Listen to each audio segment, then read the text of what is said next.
Welcome back, sci-fi fans, to the Science Fictionary podcast. I'm Andrew, and joined tonight with special guest Spencer. Spencer, thanks. It's good. It's been good having you on here some lately. Yeah, it's been fun. So that's worked out real well. So we're going to talk about. We got a little bit of news. We're going to kind of talk about. Have you heard much about the Hunt for Gollum movie that's in production right now? I've been seeing some things about it here and there. Yeah. Okay.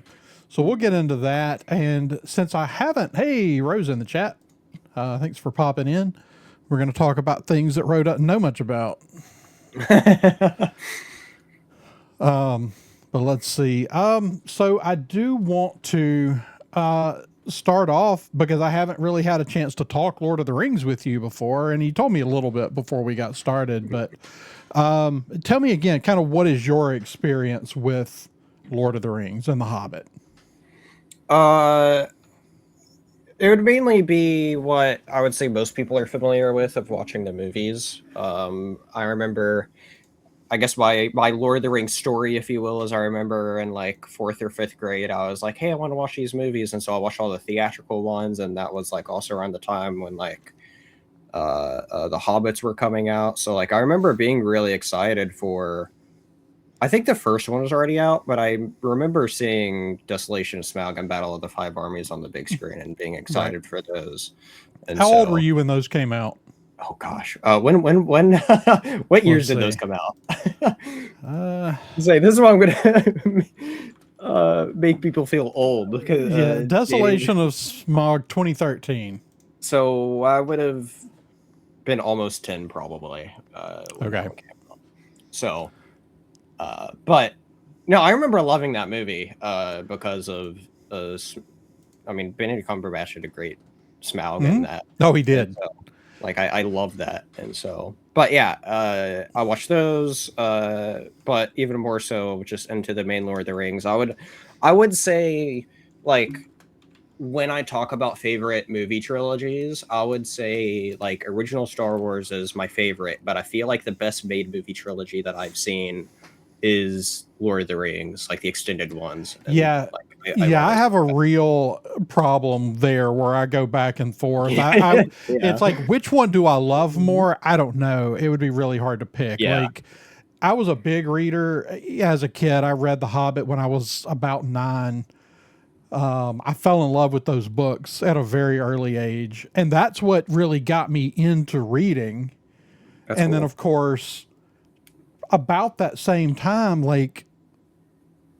about the same time I would have been 9 is when the Star Wars expanded universe kicked off with the Timothy Zahn stuff.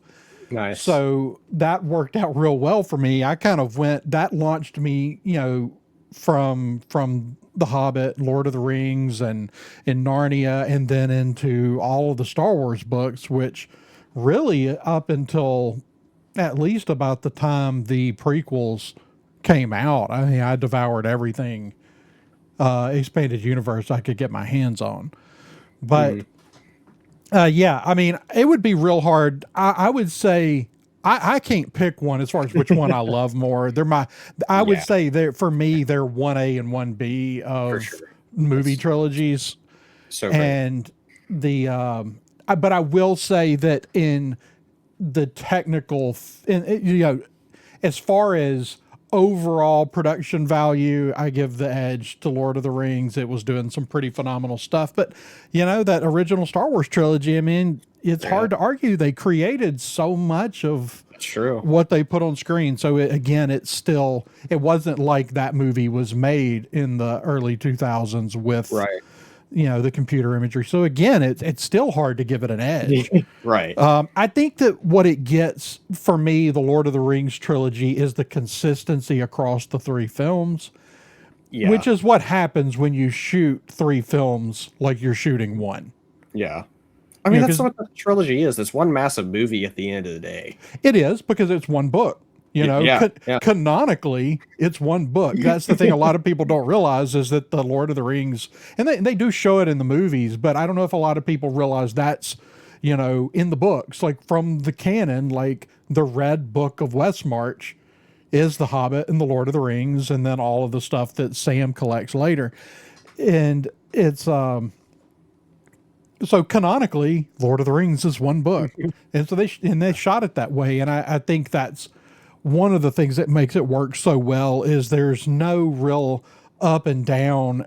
There's no discernible difference Yeah, in quality or anything as you move from film to film. definitely. But so you saw the movies, and of course, Desolation Smog was sort of a contentious one for me. I actually really like the Hobbit movies now, but when they came out in theaters, I really wasn't sure. But that was a weird one where they showed those movies, and you wouldn't have realized this at 10 years old. They showed those movies theatrically at 48 frames a second Right, which instead of 24, yeah. and they don't look right. They look like a soap opera. So And weird. it really bothered my brain, and it kind of Interesting. put me off on the movie. But then once I came back and watched them, I mean, they're not as good as the Lord of the Rings trilogy, but I will always argue that if the Hobbit movies had come out first, they would be before. If the Hobbit movies had come out before Lord of the Rings, they'd be just as beloved as the Lord of the Rings, because I think that people were so spoiled to what Lord of the Rings did that it's like that problem with doing a sequel, and it doesn't stack up. And it's like, well, yeah, because the first thing is like absolute Sure, magic. How do you stack up to it? that's fair. I mean, I've read The Hobbit actually multiple times. I actually, my most recent time, quote unquote, reading it was actually last year, listening to Andy Serkis's Yeah. audiobook, which is just fantastic. I need to do that with Lord of the Rings You know, he next. did the Silmarillion too. Yes, I have all of those on my Audible, and then I got rid of it because I'm like, I don't need anything else on there. And so it's on my. I'm not a natural listener. The I'm reason not, I don't do audiobooks. no, I can't either. It's literally out one ear, in one ear, out the other ear, right? But I'm always multitasking if I'm listening, and yeah, eventually I will get way too into something else and just tune out whatever's in my ear. yeah, yeah, 100%. I'm the same way. That's why. But something like The Hobbit, though, that it really works for me because it's a story I've known. That's a book that I've read, Yes. I think, 2 times before listening. And it's also just like such an iconic story. It's like I could tune out any given moment, and then I could zone right back in. I'm like, oh, I know You know exactly what's happening. Yeah. Yeah.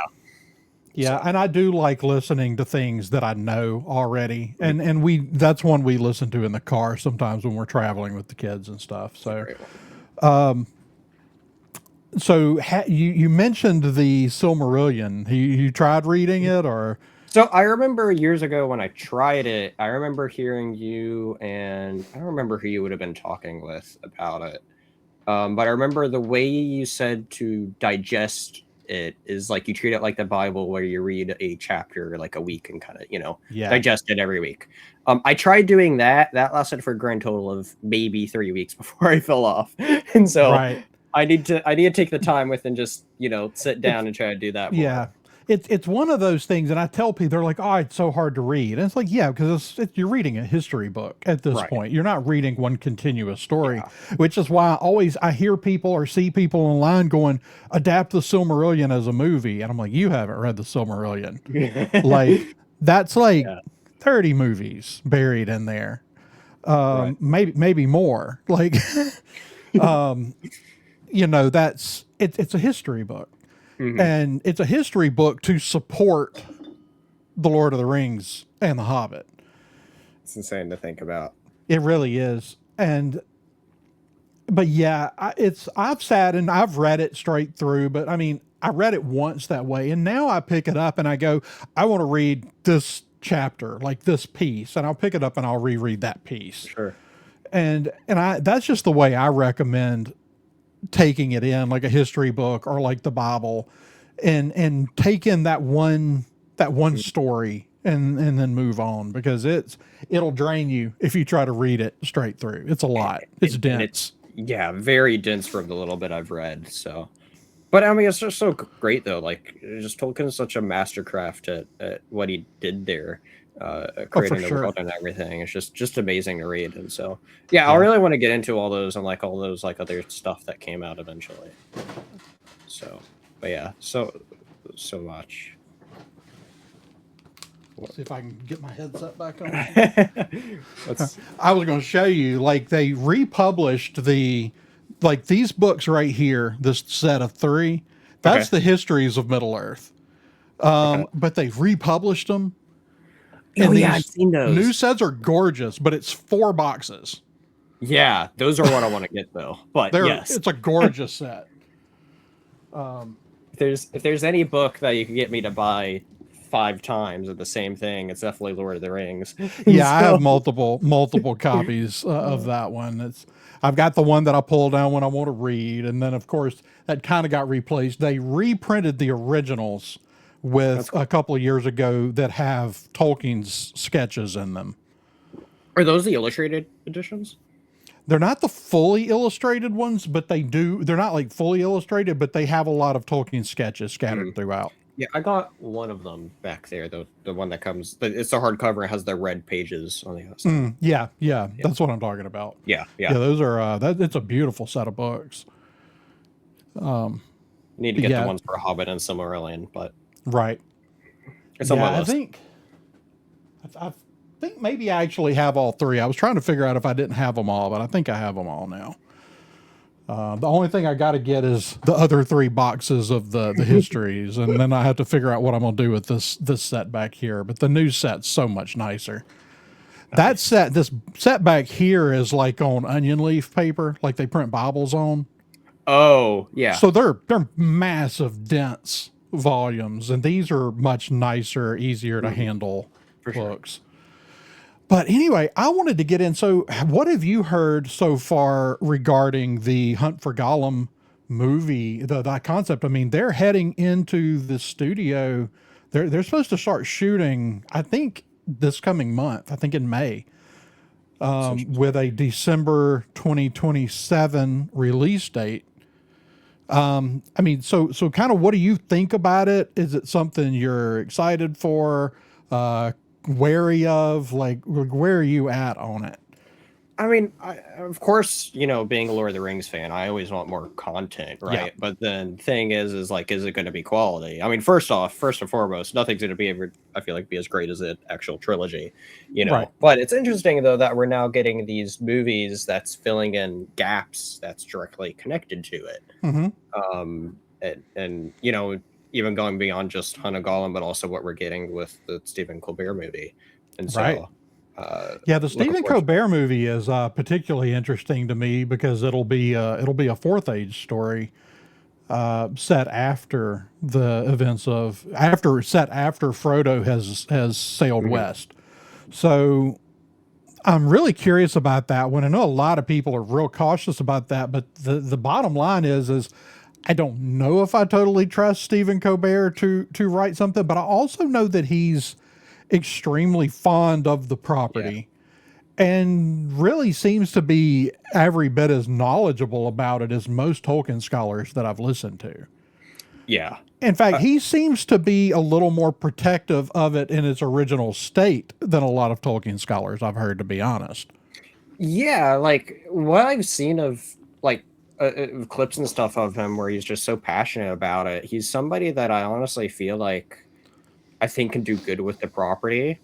And so like I'm really looking forward to actually to seeing what he's going to do with it. And I hearing that he and his son is writing it has me Yeah. Well, and they looking forward also to it. paired them up with Philippa Boyens, who, of course, helped write the screen screen adaptation for the Lord of the Rings and the Hobbit movies.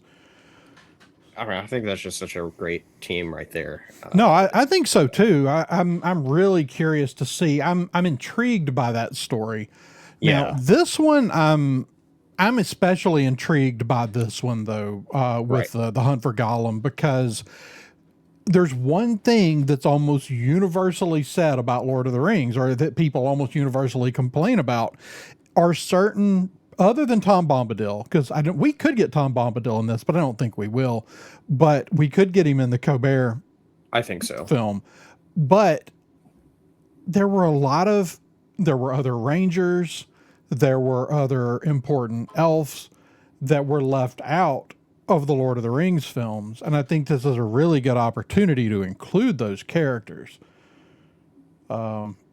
but I know I think the chief complaint that I'm hearing is that it is, well, if Vigo is not coming back, then I'm not interested. And I think, and I don't know if some people understand what they're asking. First of all, Vigo said, "No, I'm not doing it. It doesn't make sense. Like I'm too old. It doesn't make sense for me I to was about to do say, it." has anybody? I wonder to know if any of those people has actually seen a picture of Vigo recently, because like He's noticeably aged. exactly, I've looked at that and I'm like, it would take a lot of work to make him look like how he should. Right. I mean, they filmed those movies in like 1999 to, Yeah, 99, 2000. So, we're 26 years, 27 years later, yeah, and we're expecting him to play a character that's going to be as much as 17 years younger than he was during the events of Lord of the Rings. yeah, So we're pushing out to 50-year age disparity here. yeah, It just doesn't work. yeah. And it's like, now if you want to have, for those people, I would say the conversation's really, do you feel like they should make the movie or not? Like, I think that's a different question. Like, Oh, now, yeah, of course, everybody's saying, "Oh, it's a cash grab." Well, yeah, I mean, that's what studios are in it for, the money. well, And they paid a lot of money for this property. yeah, Of course, they're going to make movies, and it's yeah, like, yeah, unless you're going to reboot one of your trilogies, like, what are you going to do? And they don't want to reboot. Nobody wants to reboot Lord of the Rings. That's no, an uphill climb that you'll never succeed on. no, not at all. Yeah, no, like to answer that question though, is like it's one of those stories that I've been very intrigued by to learn more about, and it's just a problem of exactly do you fill in the story of, from what I remember, very little is said about that. Oh, The event of 100%. what this is. It's really the same issue as Rings of Power has faced. Yeah. The critique there is often, well, that's not in the books. And it's Hmm. like, well, no, like because they weren't even allowed to use the Silmarillion. They No. were basically only allowed to use the appendices from Lord of the Rings. So they're basically working from an outline. So yeah, you have to flesh the story out to do it visually. And I think that they've done really well in some places, and I think they've made big swings and misses in others. But Hmm. it's not because they're not following what Tolkien said, Yeah. because there's little, there's so little said, and some people are just never going to be okay with telling stories that aren't directly from the book. But I think so Hmm. many people just fail to realize that material, other than a couple of stories, doesn't exist. Right. You've got you could do a Children of Hurin movie, or you've got a little more on Beren and Luthien if you want to tell those stories. But so far, the estate has shown no willingness to let anyone purchase those rights. Yeah, I mean, I'm down for the exploration of these stories as long as they're done right, and seeing how long the script is taking to develop. And it sounds like Andy Serkis is a big fan. I mean, obviously he holds the property dear since he'll bring a big character to life from it. But like, uh, and obviously he did his whole audio readings, which are fantastic. But yeah, I think he's gonna. I hope he does a really good job with it. And I think Andy Serkis will do a good job. You've still got Peter Jackson, yeah, Philippa Boyens, and the other lady whose name I'm going to forget for some reason. You have the people that did Lord of the Rings are overseeing all of this, yeah, and so it's, yes, The Hobbit was a little bit of a fall off from Lord of the Rings. I mean, but the studio, that was not necessarily Peter Jackson's decisions there. They forced them to go a little more CGI right, rather than Yeah, heavy on the props, which, you know, you look at that and go, why would Peter Jackson make the decision to do more CGI on his own? He owns Weta. sure. Like, Yeah. he owns the prop house. Like, Yeah, you know, so you've got that. And then they, you know, they forced that love triangle in there, the studio did, with Toriel, the creative character. And I will forever contend that other than they should have never done the love triangle. Toriel is a very Tolkien-esque character. There's nothing at all wrong with that character.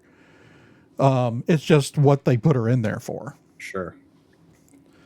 I heard, maybe you know more about this, but like I was reading stuff about how what this Hunt of Gollum movie is doing in some ways was stuff that they were also wanting to try to include in some of the Hobbit at some point that Peter Okay. Jackson was wanting, or Peter Jackson was like wanting to do something.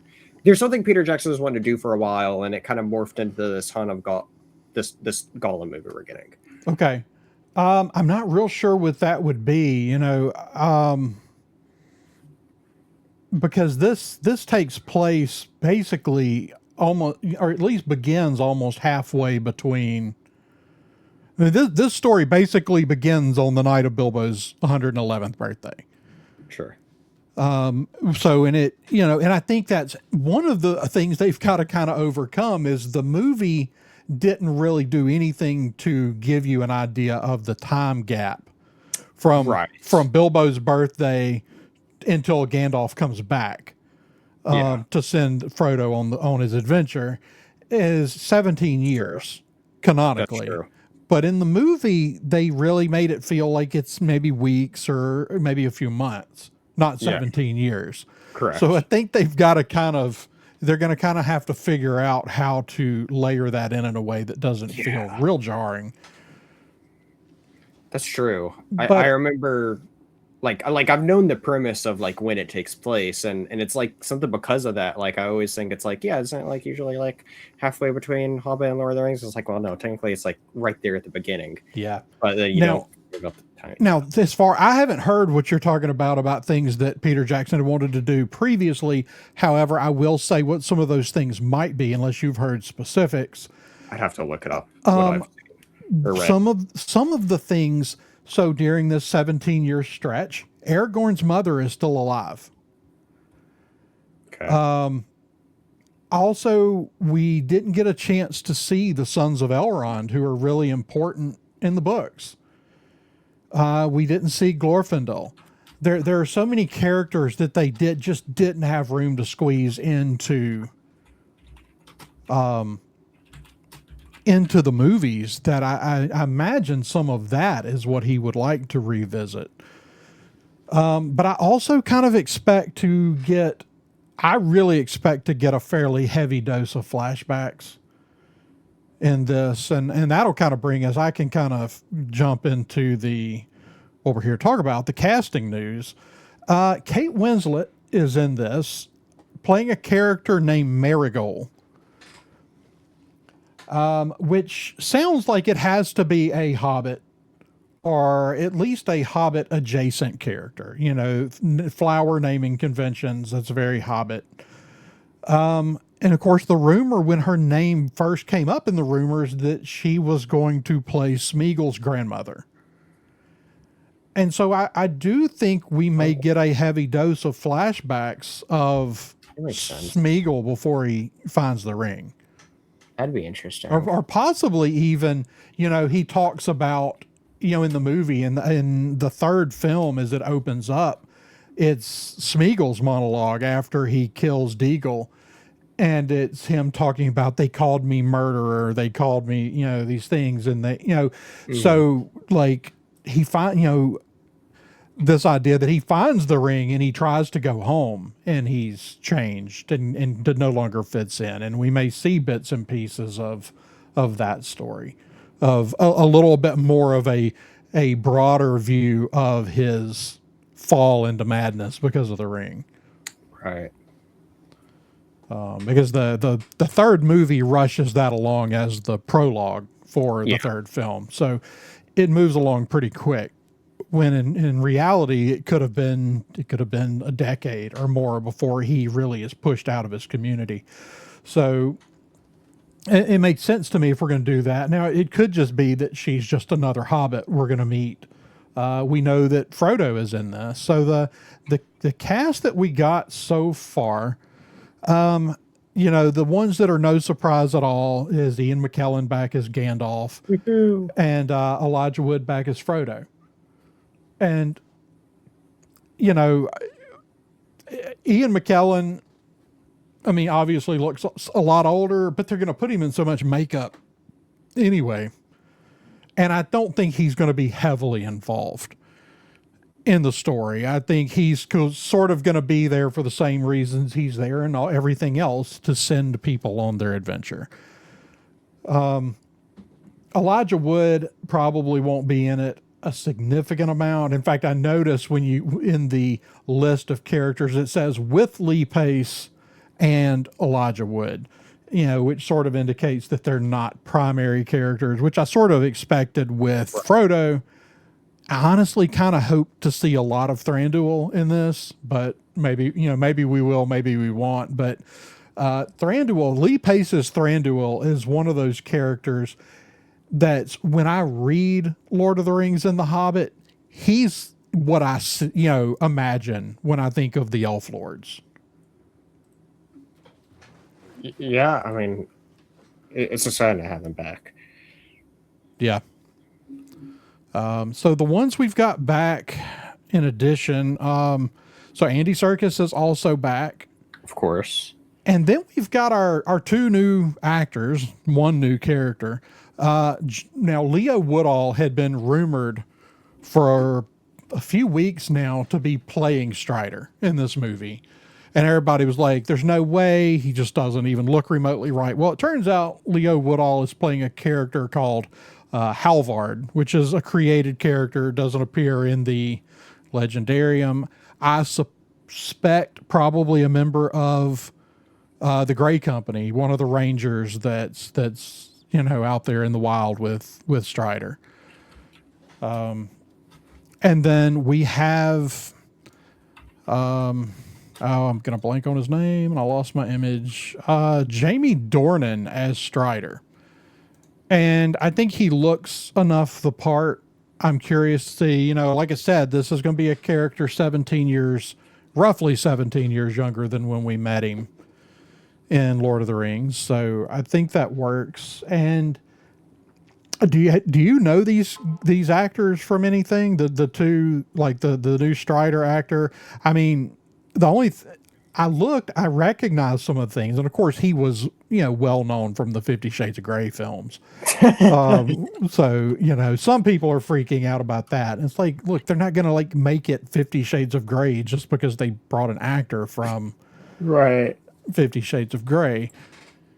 It's not a name I know. I didn't look deeply. I'm checking really quick what he has been in, and nothing I'm seeing I have seen.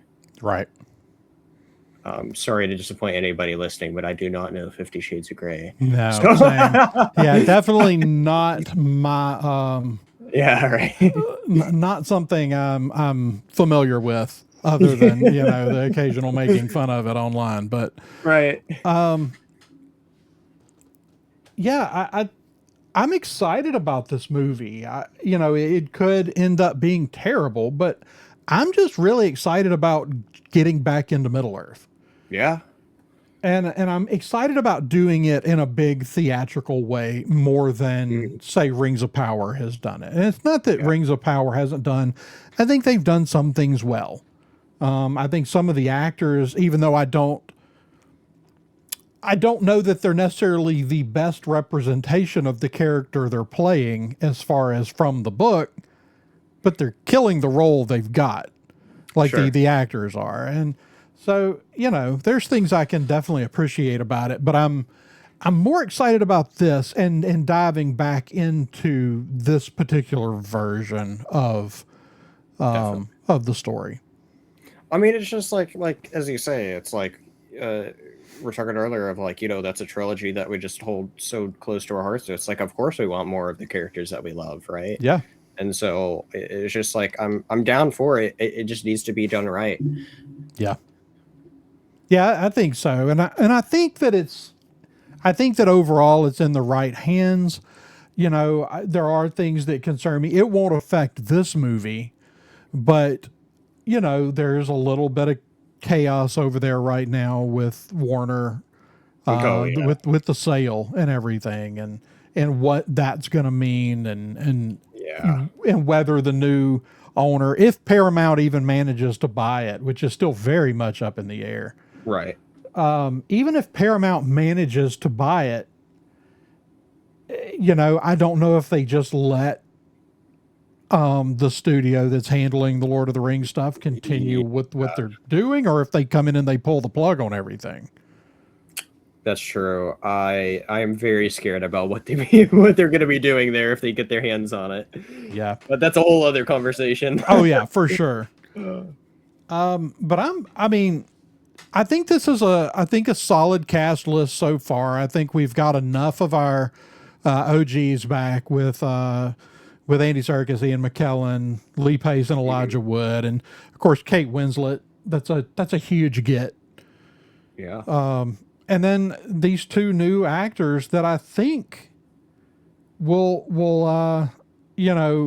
I think they could fit right in. Everything I've read that they both seem to be talented and somewhat versatile actors. So I'll be real curious to see how they fit into those roles. And then of course we've had some other actors rumored, like Anya Taylor-Joy has been rumored as part of this too. So it's a bit curious that her name was not included, because I mean, this came out as, the way they released it was the cast for The Hunt for Gollum, but it's like, Yeah. yeah, it's going to be a way bigger cast than that. So I'm curious to see who else shows up. That's the thing, is we have a whole over a year and a half that they could do to jerk for names and market it and all that, Yeah, I So think we got these because these are just some of the. I suspect these are some of the people that are heading to wherever they're filming. I assume they're going back to New Zealand, but I don't know that for sure. But like I said, I assume these are going to be some of the first people on set, and that's why we that got their names. makes sense. The same thing to why they did the names the way they did for Doomsday, right? It's like, hey, Yeah, gotta have an official, announcement of who's back before people spoil it heavily, because of how the internet right, is. So right.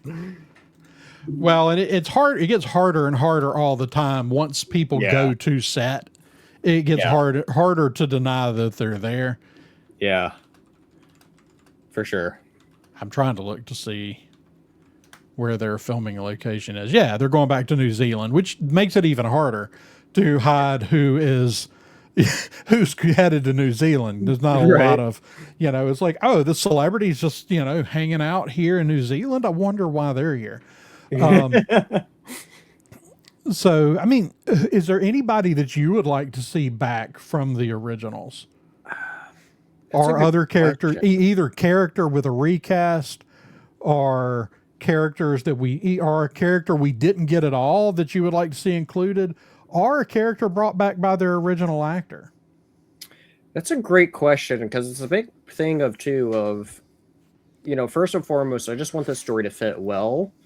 And so it's like, if there's any characters I'd want back, would they even fit? Yeah. Like, I'm just trying to think of like the first character that comes to mind that I was like, yeah, I could see him being there a little bit, would be like Saruman. But then it's like, well, I don't want him back though, because if it's not Christopher Lee, which obviously can't be, I don't Yeah. want him, Yeah. And And so I think just because it was Christopher Lee, I don't think they'll go there. I really yeah, don't. I agree. And so it's just like, I can't think of like other characters right off the top of my head that I'm like, yeah, that's who I'd like. Yeah. Because obviously I think saving, as you mentioned earlier, Tom Bombadil would be better for the Colbert movie. And Yeah. then, yeah, like, Especially since they seem to be the Colbert movie, they seem to be basing it on some of the chapters that were sort of excluded from the movies. yeah, that's what I heard. Is it's So does I yeah, think that there's now, whether Tom Bombadil is still around, it does seem that they're going to where they met Tom Bombadil, yeah. based on the chapters that they told us that they're using. So hopefully, I really hope they'll do Tom Bombadil. You know, Rings of Power did Tom Bombadil, but they just did. Have you been watching that? Yes, I did watch that. Yeah, So they didn't quite fully commit to Tom Bombadil. they tried. He's just a little too serious. Sure. Like, Yeah, that's fair. so I would like to see someone fully commit to Yeah, the Tom Bombadil bit. hopefully, would like to see that for sure. Yeah, I Um, can't think of anybody right off the bat. I The mean, only thing to add to this role in general is like I going back to this being this version of the story that I wanted to see. Is that, you remember how a few years ago we got that absolutely terrible Gollum game, and yes, that's and I'm like, when that was first announced, I was like, oh, we're kind of like we're seeing Gollum's journey of like what this movie's kind of exploring, and I'm like, oh, like I've been interested in this aspect of the story for so long, so hopefully this movie will actually tell that story well and not whatever the movie that game did. yeah. I think there's a good opportunity here to get to know some of these, to know Strider a little better before he, begins his return to Minas Tirith to become king. Mhm.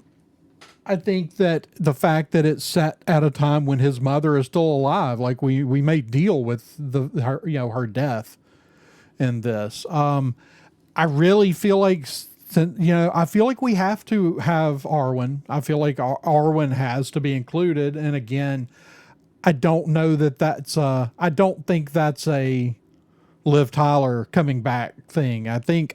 I really think there's a strong chance that if Anya Taylor-Joy has indeed been cast, that that's who she's playing, which seems to follow most of the rumors that came out around her, the Mhm. time she was announced. But again, an actress that's 30 years older and asking her to play 17 years younger. Exactly. It just, now, I think it would make complete sense to see Elrond. And I do think that the original actor could come back Oh and play yes, Elrond. yes. That yes, I want him. I want to see him back. And as far as characters we didn't get, I really want to see the Sons of Elrond. That'd be cool. They're so important to the story, and I don't know how much you know about those characters, Not overly much, but but their mother is basically so damaged from dealings with orcs that she sails west like years before the events of the Lord of the Rings. okay. So they really have it out for orcs, more than just your typical elf. Like, Sure. which is why they're off with Aragorn a lot. Okay. So, if they had done that, they should have probably been in the original movie, but it was such a big cast. Yeah. It's hard to justify putting everybody in there, Yeah. because you reach a point where it's like, can I give this, if I put this character in here, can I give them the screen time they deserve? Mhm. And so I think that's why we didn't see them originally. And Elrond, Elrodan and Elrohir, his sons. I want to see those characters. And of course, Glorfindel would be a great one, but I don't know if they'll do that or not. Yeah, it's hard to say. But at the same time, like, we do Glorfindel, who at this point is, the most powerful elf in Middle Earth, maybe the most Hmm. powerful being in Middle Earth. Like, Hmm. so yeah, it might be cool, but he might be just, he might either be too OP, or you have to tone him down if you're gonna bring him in, justify him being there. Something I was just thinking about is like, how long of a movie do you think we're going to be getting with this? Like, it could it could be like, I feel like it could be about anywhere, just since, like, when I think of the story of The Hobbit, it's a grand journey, and then Lord of the Rings is an even grander journey. But this one seems like a smaller scale idea than both. So it's like, what what amount of content are we getting from this? Yeah. So it's kind of one of those tricky things because the scope is not as big. So I think you could stretch it into multiple stories, but you're going to have to invent a lot of story to go three Right. movies deep. Right. I think there's one real good movie in there, but I also think that because of the time stretch, like it might be a little hard to do it in less than 3 hours. Yeah. So I'm not real sure, but I suspect it's going to be a fairly long movie.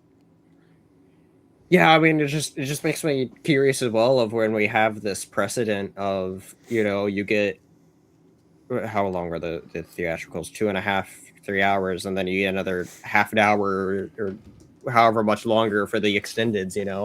And so, just like, is that also going to carry on with this as well? Right. Let's see. But it's also interesting too, because we're at a time too where it's like they just dropped the extended versions of the Lord of the Rings, and people love to go to it. So it's like, if we're at a point where people will go to an extended version of Lord of the Rings, it's like they could also just release the definitive version right away and not even have a theatrical verse Yeah, extended. and I think that they've probably, if they've got a movie that the studio's feeling good about, I think that they've got a good shot at doing that. I think Lord of the Rings fans at this point are fairly well trained on Hmm. really long. I mean, the original, like Fellowship of the Ring, is just shot. The theatrical is like 2 hours and 50 minutes or something. Yeah. So I mean, they're long, and then I think the extended cut for that one pushes out to close to 3.5. And I think the extended cut of Return of the King is pushing 4 hours. Yeah, I think it's just about at 4 hours without the credits. I know the credits pushes it over quite a bit, but yeah. Let's see, extended runtime. Oh, it's 4 hours and 11 minutes. But how much of that is credits is the question. Yeah, I mean, probably 10 minutes of it. So, So here. but they added 50. It says they added 50 minutes of additional footage to that one.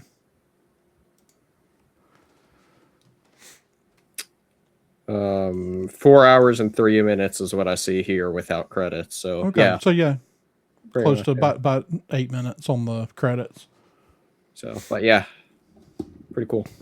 But yeah, they just released those. They just re-released all three of those in the theater, the extended cuts, and they did really well. People didn't have any complaints about going and seeing them. So, Mhm. I mean, I don't. I think. I mean, honestly, I think if you're going to do this and it's good, I mean, I think you probably are going to push out to around 3 hours. I'd hope so. And just give me more great world building. Yeah. That's what I I want. mean that's what I want. And it's like I know I mean I'm trying to kind of get into D&D. I know that's something you're into. Well, so much of that was created on the back Yeah. of Middle-earth. And to the extent that they the Tolkien estate made them take hobbits and a number of other things out of the original, out of the book. Right. Right. You can't say Hobbit, but you have halfling. So Halflings. Yeah. yeah, Yeah, they exactly. had to use terms that weren't specific to Tolkien there, but Right. it's I think it's sort of a natural connection between the two because of the way the world is built. Yeah. And I think there's a reason lots of Lord of the Rings fans sort of get into D&D is this kind of attempt to, you know, play in a world that's somewhat similar. Yeah, for sure. I mean, that's just like the vast majority of fantasy worlds. It seems like that people make is just based off of Lord of the Rings and or Middle Earth, just rightfully Hmm. so. Yeah. And so I mean, he is the father of modern fantasy. I mean, Sure. he took myth, legend, and fairy tale and restructured it into what we now know as the fantasy Yeah. genre. And granted, fantasy has grown into other genres now, Right. subgenres. But as far as bringing fantasy into modern storytelling, I mean, he's it. Yeah. For sure. But yeah, I'm intrigued by these movies, and I think they're bringing back the right people, and I think we're going to get some other really cool announcements. But yeah, I kind of can't wait to see how long of a movie we're going to get. Is it truly just one movie? I always felt with The Hobbit like they took what probably was two good movies and stretched it to three. That's what I think too. When they first announced The Hobbit, we kind of went, when they first announced it, they announced we're doing The Hobbit, and everybody thought, well, it's one movie.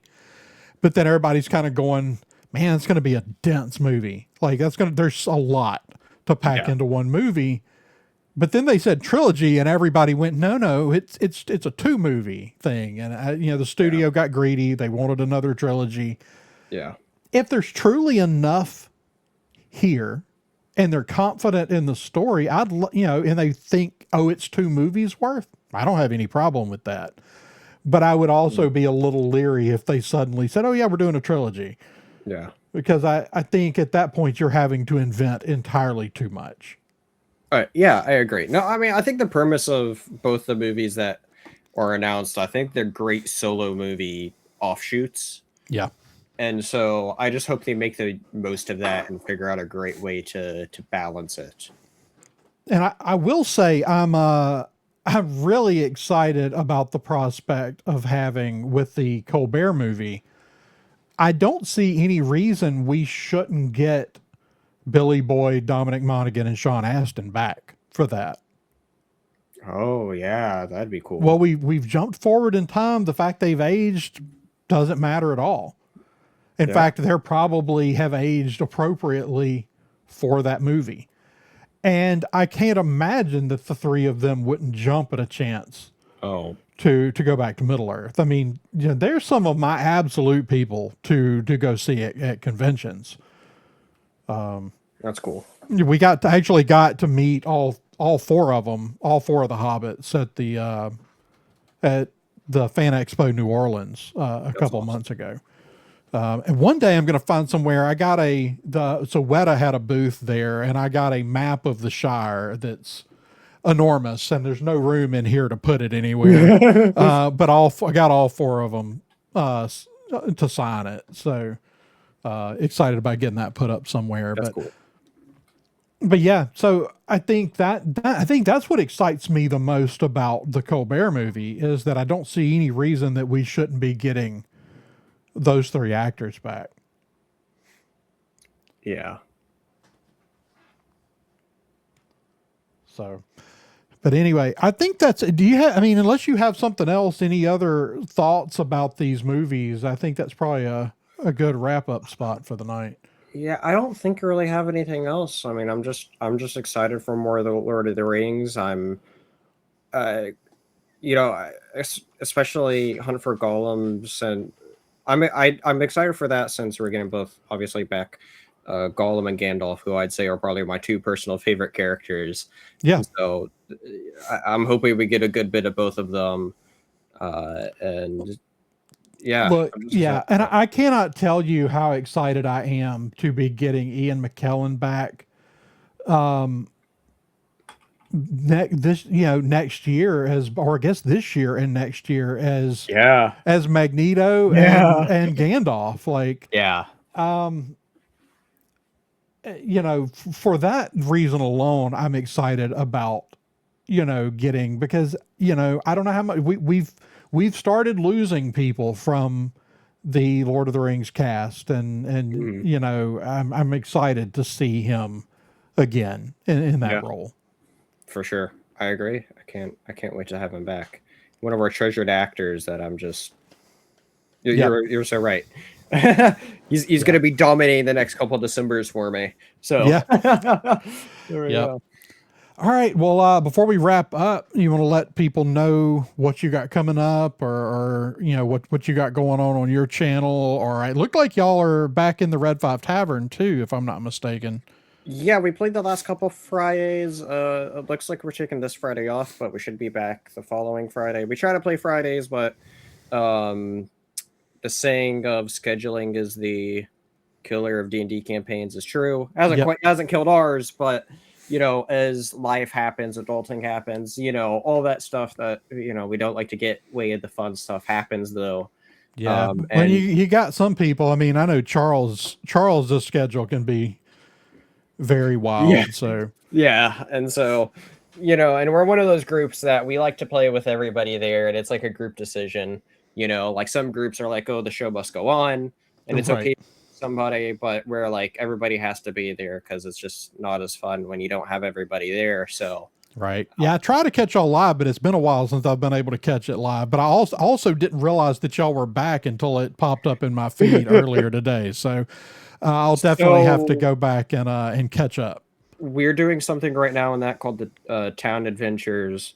The next session we're doing is like the last chapter of the first volume, I guess you could say, or of Town Adventures. Then we're doing like a special in between episode where it's going to be like, so what have your characters been doing in this 2-month gap? And then after that, we're going to be delving into like volume 2 of the Town Adventures. And these Town Adventures is what's going to be linking up the next 2 main stories, like the big main season, big epic journeys that will be going on. So looking forward to all that. But as far as the Dingus Den goes, on YouTube, I got see here. Next video I'll be dropping is I actually just started a series that was dropped last week called the Dingus Questionnaire. You may have heard of something called the Colbert Questionnaire, but this totally isn't a ripoff of that. But what I do with that is any of the comic creators I bring on board, it's a series of questions that you really get to know them. Everybody that's done it has had a great time. I have my third Dingus Questionnaire coming out either tomorrow or Friday. And so make sure you check that out. And then I got some reviews dropping over a series called Void Rivals, which is connected to the Energon universe, which is really cool. Do you know what the Energon universe is? I don't. So it's a comic universe that started a couple years ago. It's what's connecting Transformers, G.I. Joe, and then Void Rivals is like the space side of it. Where there's a bunch of original mythology. Robert Kirkman writes it. And so it's really interesting because it's like, oh, it's this cool, big sci-fi part of the world that you wouldn't realize. And yeah, I'm gonna have to check that one out. There's a lot of deep cuts with it. That's really cool. And so, but yeah, Void Rivals has been awesome. But me and my friend Warren have been reviewing all the Energon universe stuff. And we're almost caught up to like all the main complete arcs that's out. So, but awesome. Well, I'll Rivals. definitely have to check some of that out. And as far as over here on the Science Fictionary, I'll be back with some more stuff later this week. And we're going to be doing some trivia. We kind of fell behind. We were trying to do trivia once a month, but we kind of fell off a little bit. But David has written a Family Feud style trivia. I think it's Marvel, like MCU, if I recall correctly. So we got that coming up at some point. And then I think I've got enough questions written to do Star Wars trivia, hopefully sometime in the next few weeks. I was kind of thinking about doing it sometime around May 4th. So that'd be a fun time. So stay tuned for that. And if you're available, I'd love to get you in for some of that. Yeah, we'll see. Awesome. Well, that's going to do it for tonight. So check us out on Twitter at @sci_fictionary. Check out our other show at Coruscant Radio Underground. Of course, on YouTube, you'll find it here on the Science Fictionary. But if you're looking for our audio podcast, the Science Fictionary podcast and Coruscant Radio Underground are both available anywhere that you listen to podcasts.